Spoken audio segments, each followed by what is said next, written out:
Buenos días, tardes y noches, dependiendo de dónde nos estén escuchando. Esto es Emergencioteca, el podcast que habla acerca del manejo de las emergencias,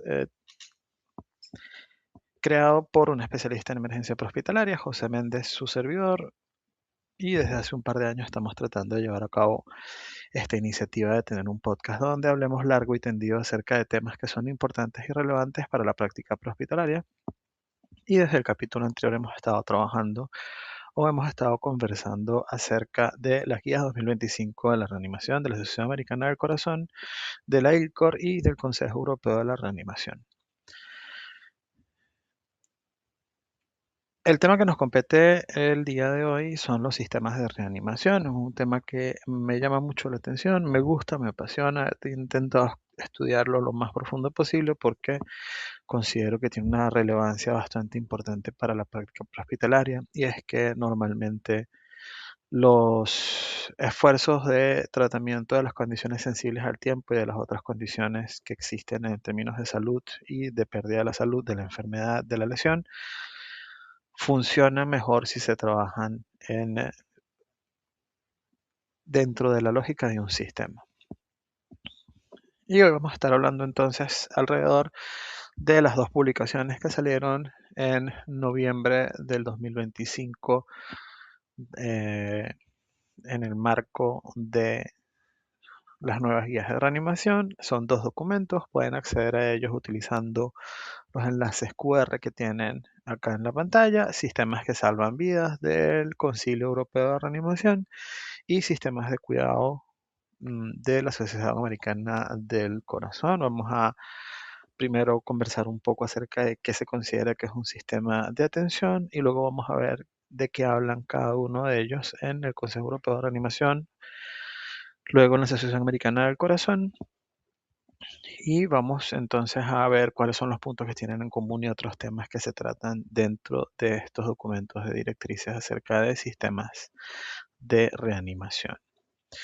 Empecemos por ahí, porque hay una definición que viene de una publicación del 2009 de la Asociación Americana del Corazón, que habla acerca de este tipo de estructuras para el cuidado o para la atención de infartos al miocardio con elevación del ST, que nos dice que se tratan de marcos coordinados que organizan e integran recursos, personal y protocolos a través de diferentes niveles de complejidad, desde el prehospitalario hasta el alta hospitalaria, con el objetivo de mejorar la supervivencia y los resultados clínicos en pacientes con condiciones dependientes del tiempo muy específicas. Entonces acá es donde comenzamos a hablar de esas condiciones que dependen del tiempo, que a medida que vaya pasando una mayor cantidad de tiempo desde que se presenta la crisis aguda o desde que se presenta la lesión, van a ir empeorando, como lo son las enfermedades cerebrovasculares, el infarto al miocardio, el paro cardíaco, el trauma y algunos otros tipos de enfermedades como las crisis asmáticas, las crisis anafilácticas. Entonces vamos a ir encontrando que son condiciones que, de no ser atendidas inmediatamente, comienzan a empeorar con el tiempo. Globalmente existe para esto el marco de sistemas de cuidados de emergencia de la OMS, que encontrarán abajo a la izquierda y que pueden descargar de la página de la OMS buscando tal cual este nombre, y ahí explican más o menos muchas de las cosas de las que se hablan acá, mm, pero de una manera general, ya que el marco de sistemas de cuidados de la emergencia habla de emergencias en general y de los servicios prehospitalarios y de emergencia a nivel hospitalario o de centros de salud, y acá estamos hablando específicamente de este tipo de estructuras para la atención de las emergencias cardiovasculares. Vamos a pasar entonces a las definiciones específicas de cada una de estas organizaciones. En las guías de la Asociación Americana del Corazón tenemos el concepto de sistemas de cuidado. Ahí tenemos la concepción visual de los sistemas de cuidado, que nos habla de mejora continua de la calidad, equipamientos y recursos, manejo de la información, políticas y procedimientos, ambiente de cuidado y el personal que conforma toda la estructura alrededor de la cual proveemos atención a las personas que están sufriendo de una emergencia cardiovascular. Entonces acá nos dice que el sistema de atención del paro cardíaco representa un marco integral de personal, recursos, políticas y procedimientos diseñados para brindar una respuesta coordinada, eficiente y altamente efectiva, y que tiene una serie de objetivos. El principal es reanimar a los pacientes para que recuperen la función y la calidad de vida, y esto es bien importante, que disfrutaban antes del paro cardíaco.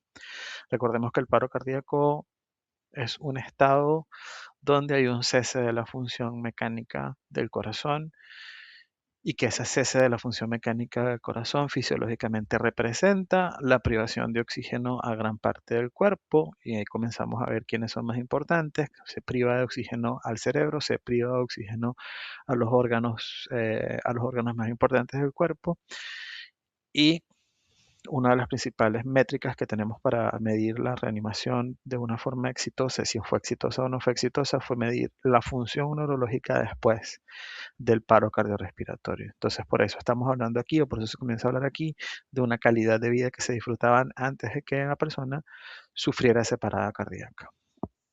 Luego están unos objetivos secundarios que se consideran importantes, que estos sistemas de cuidados lo que tienen que llevar es a que el equipo trabaje de manera eficiente, de manera eficaz. Optimizar la experiencia a largo plazo del superviviente, y aquí entra en ambas guías entra un tema que es el sobreviviente, pero el co-sobreviviente, que incluye a familiares, personas cercanas, incluyendo también al proveedor de servicios, al proveedor de atención, que deben ser tomados en cuenta y cuidados con la misma atención que el propio sobreviviente al paro cardiorrespiratorio. También es importante mejorar el propio sistema mediante la gestión de la calidad, investigación continua y realizar cada paso de la cadena de la supervivencia de forma rápida, eficiente y eficaz. Vamos a hablar con calma un poco más adelante de la cadena de la supervivencia. Estas pautas de los sistemas de cuidado, eso es bien importante que los tomemos en cuenta. Por eso es que en las guías de la Asociación Americana del Corazón hay dos, a pesar de que se ha remarcado mucho. Ahora hay una sola cadena de la supervivencia, hay dos, porque a pesar de que toma en cuenta muchas edades y muchas condiciones, no aplica para la reanimación neonatal. Y eso tienen que tomarlo muy en cuenta para cuando estén utilizando estos materiales o este tema durante la capacitación, durante la educación. Luego vamos a la publicación del Concilio Europeo de Resucitación, que nos habla de sistemas que salvan vidas. Y nos dice que estas directrices sobre sistemas que salvan vidas explican cómo diversos factores pueden trabajar juntos para mejorar la atención de los pacientes con paro cardíaco, no a través de acciones aisladas, sino mediante una estrategia integral a nivel del sistema. Y acá la tenemos la descripción como tal, que nos habla entonces aquí de una cadena de la supervivencia, que los sistemas de reanimación deben estar adaptados a los contextos locales, que la inclusión de la comunidad en los programas de reanimación cardiopulmonar es crítica, que la educación para reanimación cardiopulmonar debe ser obligatoria comenzando desde los 4 años y progresando hasta la adultez, que estas guías deben ser adaptables a los contextos locales y a los contextos de los recursos que tenemos disponibles, que dentro de los sistemas de emergencias médicas que incluyen al operador, donde consideramos que el operador telefónico forma parte del sistema de emergencias médicas, el reconocimiento temprano del paro es importante para que el operador telefónico pueda dar orientación a las personas que sufren paro cardíaco, que los primeros respondedores deben estar integrados dentro de los centros de despacho, y aquí vamos a hablar un poco de tecnología y cómo activar a reanimadores legos con formación, que los hospitales deben apoyar a que haya presencia de la familia durante la reanimación, que eso es un gran tabú para nosotros como proveedores de servicios, por lo menos en Venezuela, eso de que aquí no puede estar ningún familiar mientras estamos haciendo reanimación, y eso es importante tomarlo en cuenta, y como algunas herramientas digitales y redes sociales nos pueden ayudar para mejorar la educación en reanimación, y que el liderazgo gubernamental es esencial a través de desarrollo de políticas, de campañas públicas, de entrenamiento obligatorio de RCP y de la coordinación de las personas que están integradas dentro de los sistemas de reanimación. Bien, lo siguiente entonces vamos a ver cuáles son los elementos en común que tienen ambas guías. Ambas guías hablan acerca de la cadena de la supervivencia, los vamos a ver ahorita las dos en detalle. Luego vamos a que cada sistema debe tener un sistema, valga la redundancia, que cada una de estas estructuras debe contar con sistemas de mejora de la calidad y el desempeño. No basta solamente con mandar a la gente a entrenar, no basta solamente con registrar, hay que tomar esos registros y ver cuáles son los resultados que estamos teniendo y cómo mejorar. Hay que hacer atención y prevención del paro cardíaco intrahospitalario. Hay un estudio súper interesante de un estudio, de unos resultados de un estudio multicéntrico en centros oncológicos pediátricos en Latinoamérica que me llamó muchísimo la atención. Habla de los centros especializados en paro cardíaco, bien claro acerca de es mejor llevar a una persona en paro no al centro más cercano, sino al centro que le pueda dar la atención definitiva que realmente necesita esta persona. Hablamos de respuesta comunitaria y desfibrilación de acceso público y algunas recomendaciones que hay alrededor de la RCP y todo lo que es la atención de la superviviente, de los co-sobrevivientes y la recuperación a largo plazo, como estábamos diciendo, de las funciones como estaba antes del paro cardíaco. Y hablamos acerca del servicio de emergencias médicas y primeros intervinientes. Vamos a ir viéndolos entonces uno por uno. Empecemos por la cadena de la supervivencia. Mientras estaba estudiando la cadena de la supervivencia, pues me encontré con algunos documentos bien interesantes, incluyendo la publicación donde apareció por primera vez la cadena de la supervivencia en 1991 eh, y su adaptación al Concilio Europeo de Reanimación en el 2006 y las consideraciones en las guías 2025 que tenemos ahorita. Y utilicé esos 4 documentos para que la inteligencia artificial me generara un resumen de audio que pueden acceder en ese código QR que está en la presentación.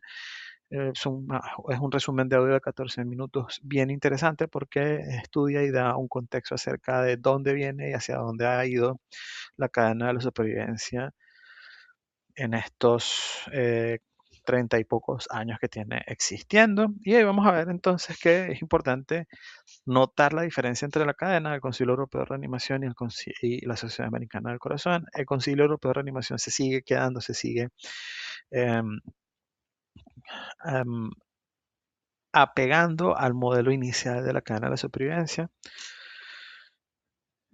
y nos dice que la cadena de la supervivencia es un concepto que resume el complejo enfoque de sistemas que salvan las vidas.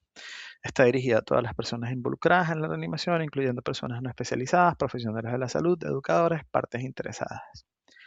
El concepto puede utilizarse para diversos fines, desde la sensibilización hasta la inclusión en materiales educativos para simplificar y mantener la coherencia. El Concilio Europeo de Reanimación utiliza el formato de 4 eslabones para situaciones o público objetivos específicos.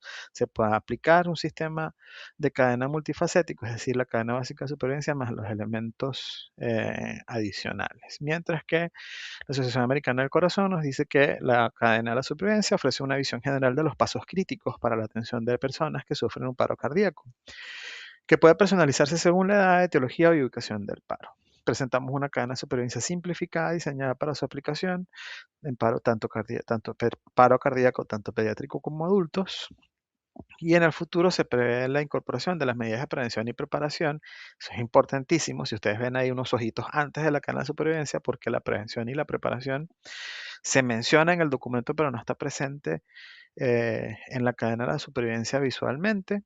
Y me llamó mucho la atención, dado que es muy importante todas las medidas para evitar por completo el paro cardíaco y optimizar la reanimación una vez el paro haya ocurrido. Entonces vamos a ver cuál es la explicación. Hay un eslabón que falta dentro de la cadena de la supervivencia. Y es la prevención y la preparación. Estas acciones son cruciales tanto para evitar un paro cardíaco como para equipar los sistemas para responder rápidamente cuando ocurre. Ambos pasos importantes para la mejora de la supervivencia. La importancia de la prevención y la preparación no pasa desapercibida para los grupos de redacción de 2025, pero hemos decidido posponer la incorporación de este eslabón hasta que los conceptos se puedan definir y aclarar mejor en una declaración científica específica acerca de la prevención y la preparación para paro cardíaco. Entonces es importante saber que se menciona, no se ve, y es por una falta de consenso en cuanto a las definiciones y qué entra como prevención y preparación acá. Otro tema, y ahí verán otro par de ojitos sobre el segundo eslabón de la cadena de la supervivencia de la Sociedad Americana del Corazón, fue un cambio pequeño pero importante que fue cambiar de solamente 2 manos a 2 manos en un corazón sobre una imagen de unos pulmones. Y esto ha cambiado para demostrar que las compresiones y las ventilaciones mm, son muy importantes en la reanimación del paro cardíaco pediátrico y una minoría sustancial de paro cardíacos en adultos, como los causados por ahogamientos, intoxicación o por opioides, que opioides también fue un tema bien relevante cuando empezamos a hablar acerca de sistemas en esta guía 2025. Bien, seguimos entonces con los sistemas de mejora de la calidad y el desempeño, y esto es bien importante. Para mejorar un sistema se tiene que recolectar información. Y para recolectar información acerca de paros cardíacos, paros cardíacos prehospitalarios u hospitalarios, no tenemos que inventar el agua tibia. Existe un modelo internacionalmente reconocido para la recolección de datos para los paros cardíacos y es el modelo de Utstein. ¿Y lo utilizamos para qué? Para asegurar que la información que se recoge sea comparable y de alta calidad a nivel global. Porque si no, tratar de comparar los resultados o las métricas que nosotros recolectemos de nuestros paros cardíacos y del desempeño de nuestro personal no va a ser compatible con otras bases de datos y eso causa dificultades para poder hacer investigaciones de mayor nivel como lo son las revisiones sistemáticas y los metaanálisis. Por otro lado, es importantísimo hacer un debriefing clínico. Ocurre un paro y el equipo tiene que reunirse para cualquiera que sea el modelo de debriefing que se utilice en el centro de salud donde sucedió el paro. Podemos tener un modelo de dos debriefing, un debriefing caliente y un debriefing frío, podemos hacer plus delta, podemos hacer PERS, podemos hacer cualquier tipo de debriefing, pero se tiene que hacer un debriefing después de la parada cardiorrespiratoria enfocado en el desempeño porque tenemos que identificar cuáles fueron los fallos que tuvimos y cuáles son las oportunidades de mejora que tenemos como equipos de reanimación. También hablamos de gestión de calidad en el despacho. Em, Tenemos sistemas súper avanzados para despachar a nuestros sistemas de emergencia, a nuestros recursos de emergencia al sitio donde hay una parada cardiorrespiratoria, un choque, un incendio, lo que sea, pero es importante medir que esa respuesta que dan nuestros operadores sea de la mejor calidad posible, como por ejemplo, con qué rapidez con qué rapidez se identifica un paro cardíaco durante una llamada y cómo es la calidad de las instrucciones que le damos a a nuestros proveedores Lego que están en la calle dando reanimación. Por otra parte, hablamos acerca de que es importante que los sistemas de salud participen en registros, puede ser un registro nacional o un registro internacional. Está el CARES, que es el Cardiac Registry System, y Get with the Guidelines, que es la otra, son ejemplos estadounidenses, pero que existen, pero hay otros internacionales, como por ejemplo el registro chino de paradas cardiorrespiratorias, que es uno de los más grandes, obviamente, por mm, influencia de la gran población que tienen ellos allá, para poder guiar las mejoras en el sistema. Esto se balancea, que esto es bien importante, a pesar de que participamos en registros globales, vamos a ver un poco más adelante que se balancea con la necesidad de investigación con un enfoque local. Eso lo vamos a ver un poco más adelante en la presentación y dentro del podcast. Después hablamos de una implementación proactiva porque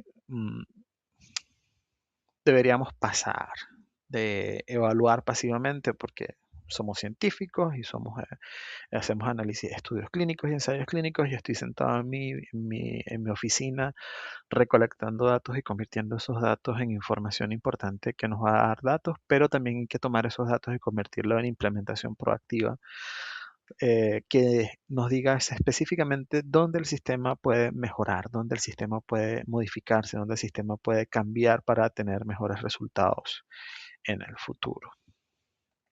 Luego de eso vamos a hablar entonces de la atención y la prevención del paro cardíaco intrahospitalario. Y ambas guías enfatizan que el paro cardíaco intrahospitalario deben abordarse mediante la prevención proactiva y equipos altamente coordinados como los sistemas de respuesta rápida, que eso es importante y ha estado presente en muchos hospitales donde cada vez que una persona entra en deterioro clínico franco o entra en parada cardiorrespiratoria, tenemos la posibilidad de que alguien active un equipo de respuesta rápida. Ese equipo de respuesta rápida está enfocado en la reanimación cardiopulmonar y está enfocado en el tratamiento de la persona que se está deteriorando clínicamente. También es importante creo que si decimos que todo es importante, nada es importante. Y vamos entonces a tratar de corregir esa muletilla de aquí en adelante. Hablamos también de la cultura de seguridad. Por ejemplo, reuniones breves de seguridad o reuniones breves específicas acerca de los casos clínicos susceptibles de sufrir paro cardíaco durante nuestro turno van a mejorar la conciencia situacional de cuáles son los pacientes de alto riesgo que tenemos en nuestro servicio, en nuestra hospitalización, en nuestro hospital, ¿ok? Y los equipos deben mejorar la composición. Bien importante, lo volvimos a hacer. Necesitamos que los equipos de reanimación cuenten con personas entrenadas en soporte avanzado de vida. Y necesitamos que estén entrenados en soporte avanzado de vida de acuerdo a los roles que tengan, que son roles claramente definidos y una estructura de liderazgo efectiva, que es uno de los enfoques principales cuando uno se forma como proveedor de soporte vital cardiovascular avanzado, por lo menos dentro de la estructura de formación de la Asociación Americana del Corazón, se habla mucho y se practica mucho de cómo funciona un equipo. Así que ese tipo de entrenamiento no es algo opcional cuando formamos parte de un equipo, por ejemplo, de respuesta rápida o que estamos trabajando dentro de un sistema de alerta temprana. Y como ya venimos diciendo, es importante que los sistemas de salud, los centros de salud, los equipos de trabajo hagan todo lo posible por entrar dentro de algún sistema o algún ciclo de mejora continua, como por ejemplo los 10 pasos para mejorar la calidad. Hay varios sistemas, como por ejemplo, hay varios programas, como por ejemplo el Get With The Guidelines. eh, Hay un programa que habla acerca de nos daba un enfoque como de equipo de pit crew de los pits en la Fórmula 1 acerca de cómo llevar a cabo la reanimación. Entonces hay muchas estrategias, muchas modalidades para poder llevar a cabo esto de los sistemas de mejora, mejora continua de la calidad. Siempre hemos hablado acerca de salirnos de llevar al paciente al hospital más cercano y acercarnos a un enfoque de lleva al paciente al hospital que vaya a resolver la situación que tiene el paciente que estás transportando, que estás tratando en este momento. Y eso es lo que se menciona específicamente cuando hablamos de los centros especializados de paro cardíaco o cardiac arrest centers, como aparece en las publicaciones. Y lo importante es regionalizar el cuidado del paro. Significa que si mi hospital está a 16 kilómetros y tengo un centro que me puede dar parte de la respuesta más cerca, ¿voy a saltarme el centro que está más cerca? No. Significa, tengo al paciente en el sitio, estoy reanimando, logro el retorno a la circulación espontánea, puedo pasar primero por el centro que le va a dar, vamos a hacer un escenario ficticio, le va a hacer intervención percutánea cardíaca a este paciente, pero como no tiene los elementos para realizar un neuropronóstico más efectivo, después de que esté estable, se traslada a un centro de paro cardíaco donde pueden hacer neuropronóstico y saber cómo va a evolucionar ese paciente. Entonces nos dicen, eh, por ejemplo, en el segundo punto nos habla de los protocolos de traslado. Se dice que deben establecerse redes regionales y protocolos de transporte directo o interhospitalario hacia esos centros que tienen un mejor nivel de atención. Y la efectividad, aunque el beneficio se ha observado principalmente en estudios observacionales, la verdad es que la evidencia es observacional, la evidencia no es directa, la evidencia a veces es anecdótica.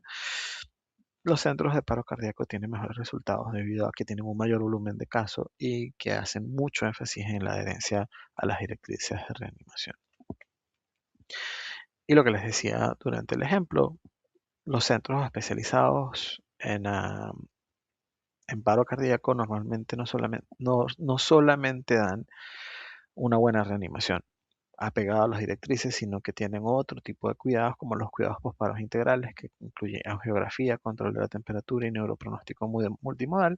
Y ahí estamos hablando acerca de intervenciones de intervención percutánea cardíaca, coronaria, la posibilidad de una sala de cuidados intensivos que tenga capacidad de manejar la temperatura posparo cardíaco y que tenga tomografía axial computarizada, resonancia magnética, para que podamos tener un mejor neuropronóstico de estas personas.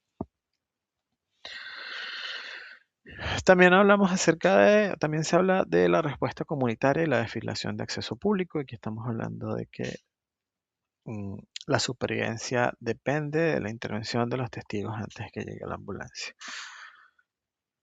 Lo menciono constantemente durante mi entrenamiento con los sistemas o con los proveedores prehospitalarios. Nosotros tenemos un poco el estándar de la NFPA en Estados Unidos de que deberíamos estar en 6 minutos en la escena, pero nuestra realidad global, cuando vemos a los números, incluyendo otras regiones, otros sistemas y otras realidades, es que la media de respuesta para emergencias médicas son 15 minutos para presencia en escena del primer equipo de respuesta.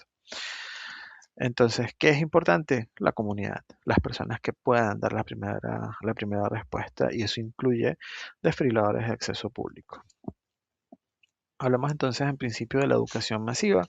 Hace poco menos de 2 meses, ahorita estamos en diciembre de 2025, hace poco menos de 2 meses tuvimos el Día Mundial de Reinicio un Corazón. Y el Día Mundial de Reinicio un Corazón tenía una temática bien sencilla, es tú tienes la capacidad de reiniciar un corazón en tus manos, hazlo, ve adelante, da reanimación.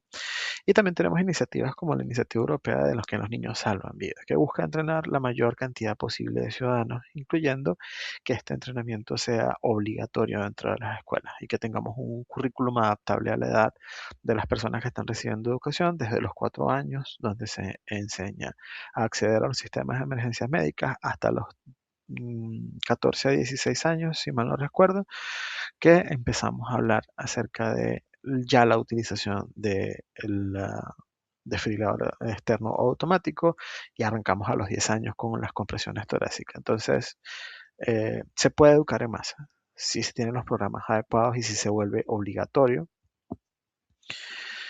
Em, Y de lo que estábamos hablando hace rato acerca de la activación de los primeros intervinientes, hay un auge en la utilización de aplicaciones para alertar a primeros intervinientes cercanos o para ayudarlos a localizar desfibriladores externos automáticos que estén cerca al sitio donde ocurre el paro cardiorrespiratorio. Esto obviamente en contextos donde los espacios cardioprotegidos tienen una reglamentación que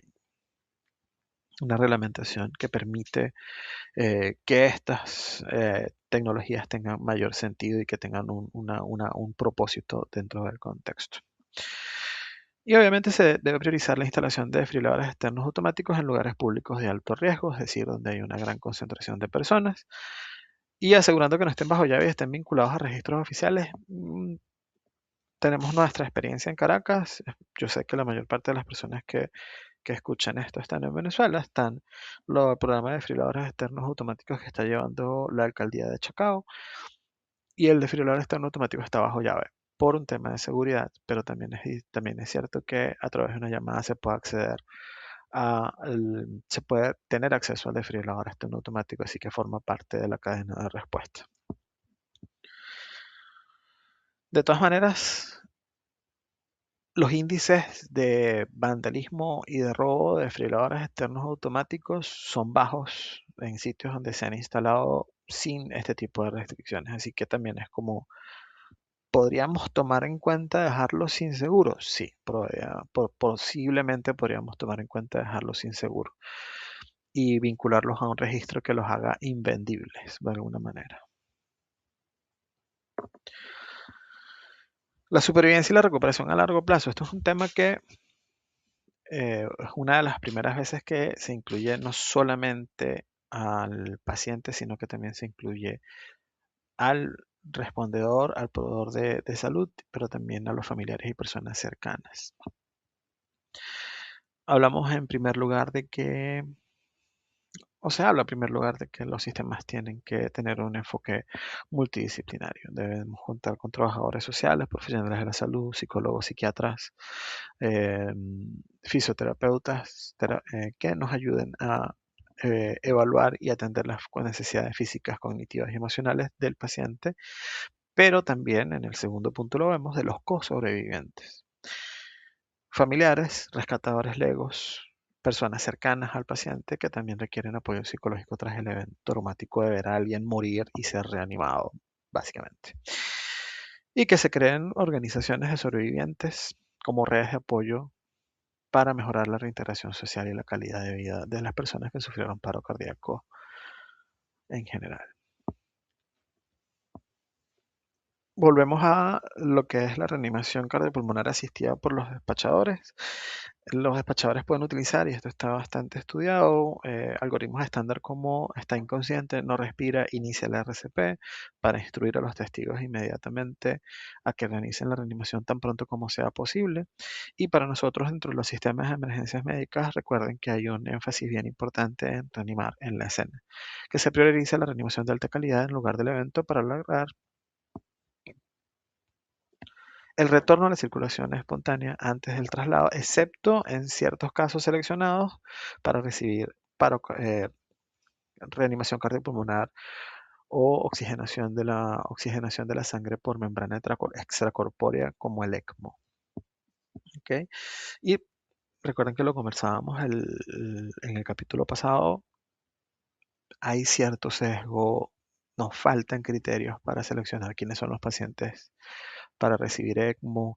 Ha sido muy escandaloso, por ejemplo, para el sistema de emergencias médicas en Londres, que tiene helicópteros, la inclusión del ECMO dentro de los protocolos de atención extrahospitalaria, por todo el tema de la esterilidad, por todo el tema de recursos, por todo el tema de tiempo, por todo lo que es el costo de la capacitación. Así que reanimación en escena.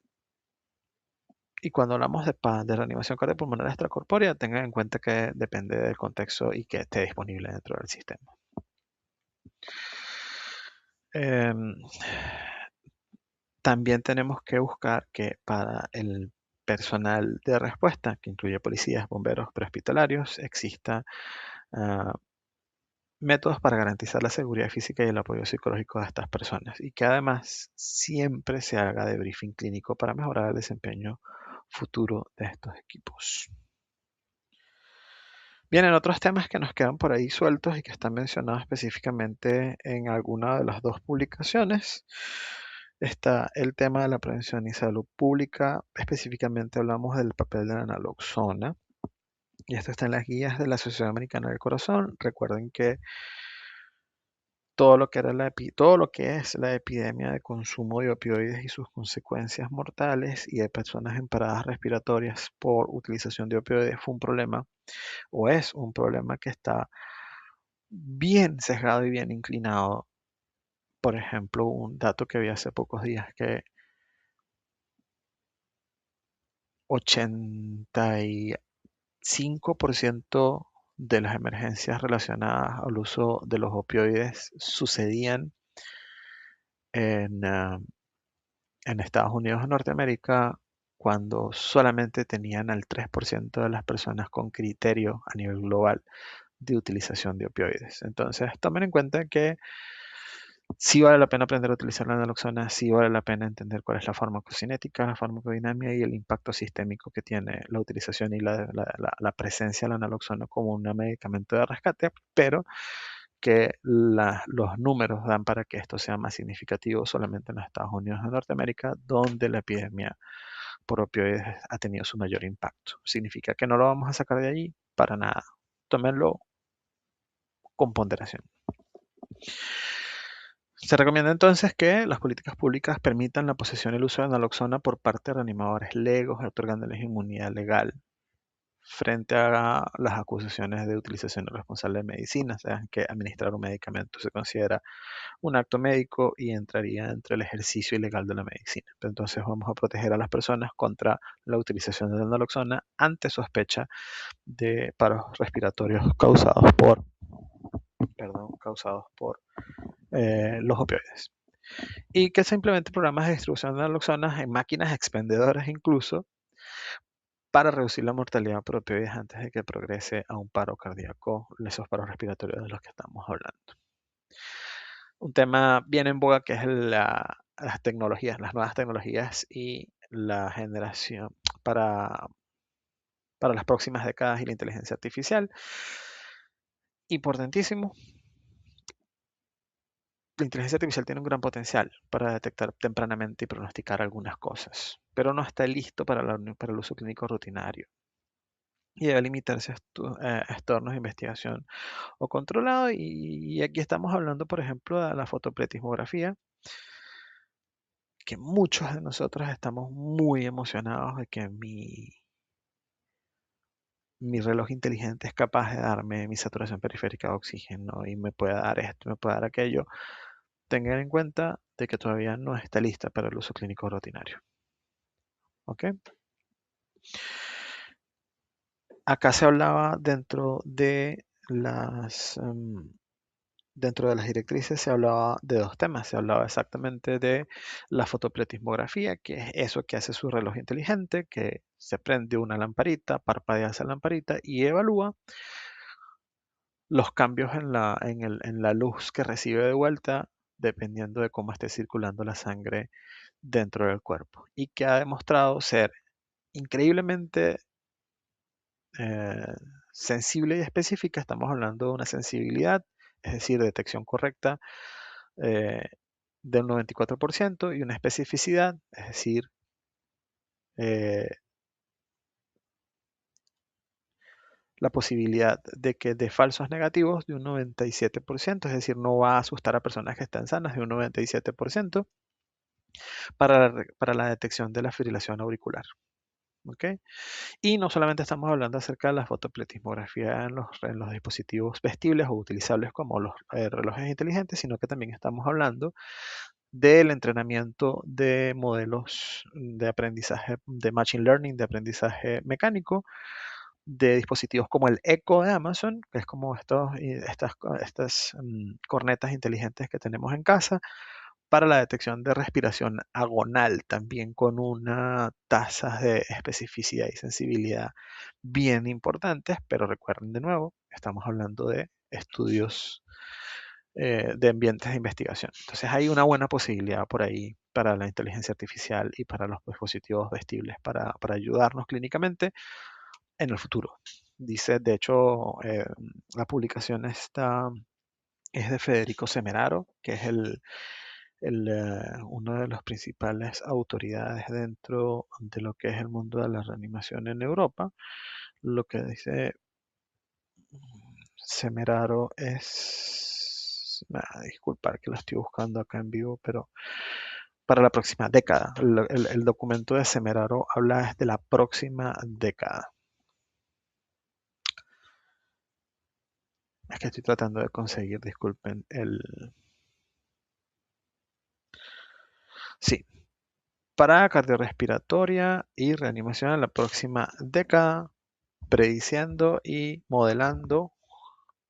Lo perdí porque le di clic, de mucha chance que está abriendo.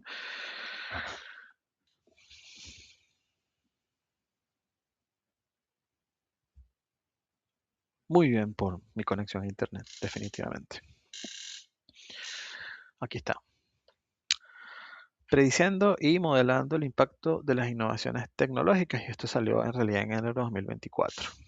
Uno de los 7 documentos que utilicé para revisar todo este tema, que son las 7 citas que aparecen en las guías de la Asociación Americana del Corazón y el Consejo de la Asociación Americana del Corazón acerca de los dispositivos vestibles y la utilización de cornetas con inteligencia artificial para temas de reanimación y de cuidados cardíacos de emergencia.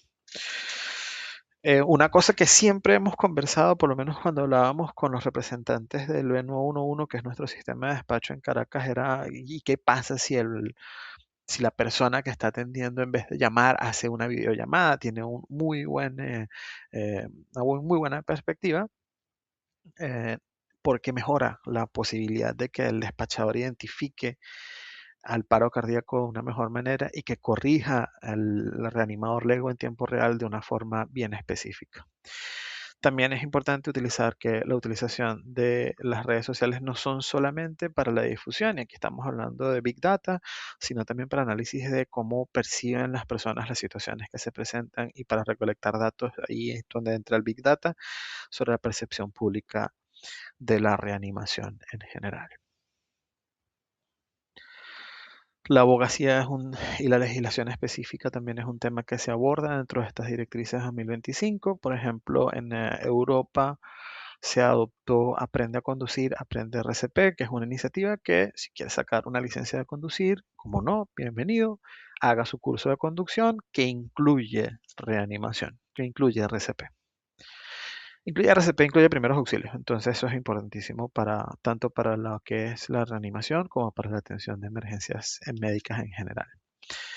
También hay otras iniciativas como dentro de los entornos de trabajo, como para promover legislaciones que en lugares de trabajo no solamente se tengan DEA, sino personal que esté capacitado obligatoriamente.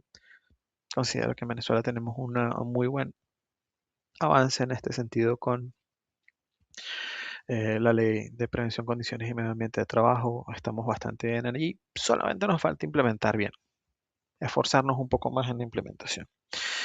Y Kids Save Lives, que es lo que estábamos comentando, que Kids Saving Lives nos habla de que los niños tengan una, una formación que arranca a los 4 años con la posibilidad de aprender a comunicarse con los servicios de emergencia y lo hemos visto un montón de veces en noticias, pero ahora lo vemos en una directriz acerca de pedir ayuda y que cuando lleguen a los 12 o 13 años comiencen a hacer reanimación cardiopulmonar con incluyendo desfibrilación externa automática. Esto son dos láminas donde vamos a hablar acerca de los contextos de bajos recursos, porque lamentablemente muchas de las cosas a las que escuchamos durante estas conferencias, dentro de estos documentos que vemos en los videos, que nos encontramos en redes sociales, que escuchamos en conferencias, son qué bonito, pero yo no tengo de eso. ¿Ok? Y aquí lo bueno es que la,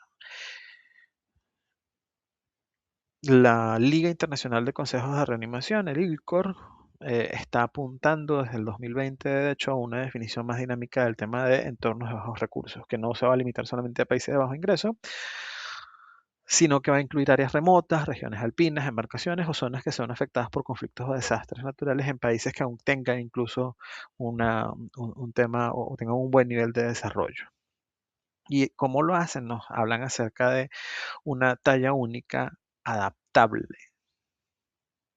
¿Qué significa eso? Las directrices deben tener una versión de alto costo, obviamente, donde tengo mi helicóptero con posibilidad de hacer oxigenación de la membrana extracorpórea, pero también necesito una talla única o una talla que le venga a San Juan del Cochino Triste, donde tengo mi ambulatorio con un diván, un desfibrilador del año de la pera, una enfermera y un médico al que hay que llamar cuando ocurre alguna emergencia para que venga desde su casa.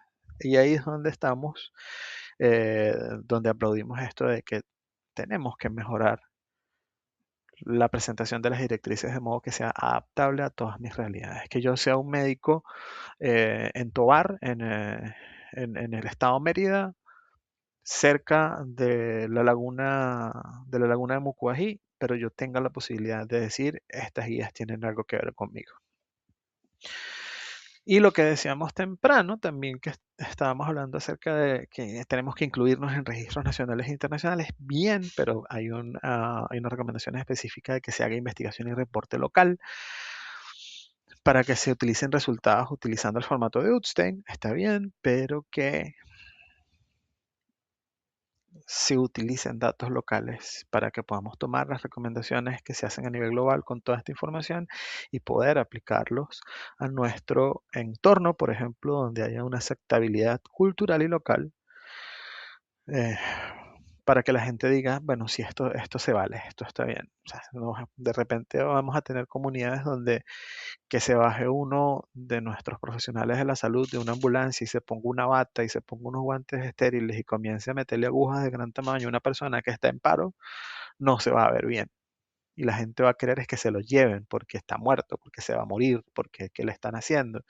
Y entonces es donde decimos que de repente la oxigenación de membrana extracorpórea está muy bien desde el punto de vista científico, pero culturalmente y localmente no va a ser bien aceptado, dependiendo de cuáles sean, por ejemplo, como lo dice aquí, las costumbres y las leyes o las normas sociales de nuestra comunidad. También hablábamos de los dilemas éticos específicos y esto es una conversación bien importante. Yo estoy en un entorno donde, por ejemplo, el Ministerio de Salud hace obligatorio la inclusión de la reanimación cardiopulmonar dentro dentro de la currícula de los cursos de primeros auxilios, pero donde no hay centros de salud con la posibilidad de cuidados intensivos. Nos ocurría también algunas veces cerca de la frontera en Venezuela, donde la ambulancia tenía un desfibrilador externo automático y entonces resultaba que tenía mejor equipamiento que muchos centros de salud locales. Entonces es difícil hablar de esto porque nos hablan en entornos con recursos limitados, el sistema debe cuestionar qué tan idóneo es iniciar el soporte avanzado de vida si no existe una estructura hospitalaria o una estructura de cuidados intensivos que pueda recibir al paciente y tratarlo de la manera adecuada de ahí en adelante. Pero es un dilema ético y eso hay que tomarlo con pinza y estudiarlo de acuerdo, por ejemplo, en nuestro caso en Venezuela, de acuerdo a las leyes y a las normas de bioética, que si mal no recuerdo están disponibles desde el 2004. Y por último hablamos de la identificación de los recursos esenciales. Y aquí devolvemos otra vez a, ¿tengo todos los recursos? No tengo todos los recursos. Tengo un ambulatorio pequeño en Mucuchíes. Bueno, en Mucuchíes de repente qué tanto es la posibilidad de que se presente un paro. De repente no va a montar una unidad de cuidados intensivos, pero pongo un desfibrilador externo automático y entreno a mi personal para que aprenda a dar RCP por lo menos hasta que retorne circulación espontánea y salga corriendo para Barinas o para Mérida, dependiendo de que quede más cerca, para llevar a nuestro paciente a un centro que le pueda dar mejor atención. Pero entonces identificamos cuáles son los recursos esenciales. ¿Necesito toda una sala de cuidados intensivos? No, de repente no, porque nuestro enfoque aquí es cuidados primarios, atención primaria en salud. Entonces yo necesito más a una enfermera especializada en inmunización que salga con su cabita en uno de los 4x4 de las personas locales a inmunizar a los chamos en la montaña en lugar de una unidad de cuidados intensivos. O sea, eso es adaptar a los recursos al contexto en específico. Y cuando hablamos de bajos recursos, por ejemplo, esto fue bien importante, hubo una historia de éxito muy interesante en Latinoamérica que fue, mm, estoy abriéndola acá,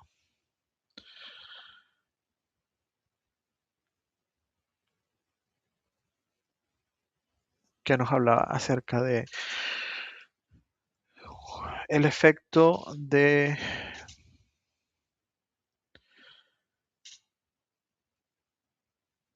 el proyecto de la escala de valoración de alerta temprana que se hizo en 11 países a nivel global, perdón, en Latinoamérica, que comentó con México, Haití, República Dominicana, El Salvador, Nicaragua, Panamá, Colombia, Ecuador, Perú, Brasil y Argentina, donde tuvieron unos resultados súper interesantes. Los vemos acá, los voy a leer acá em, en la interpretación de los hallazgos, porque los hallazgos son un poco amplios, un poco extendidos, pero nos dice que la aplicación, la implementación fue asociada, la implementación de esta escala de valoración de alerta temprana, se asociaba a una reducción de la deterioración, del deterioro clínico o de los eventos de mortalidad por deterioro clínico en pacientes pediátricos con cáncer en 32 hospitales con recursos limitados en Latinoamérica. Y no solamente esto, sino que hay otro estudio que nos dice que cuando no se aplican, eh, la ocurrencia de estos eventos de mortalidad con deterioro clínico aumenta. ¿Ok? Entonces estamos hablando de que incluso en ámbitos de bajos recursos,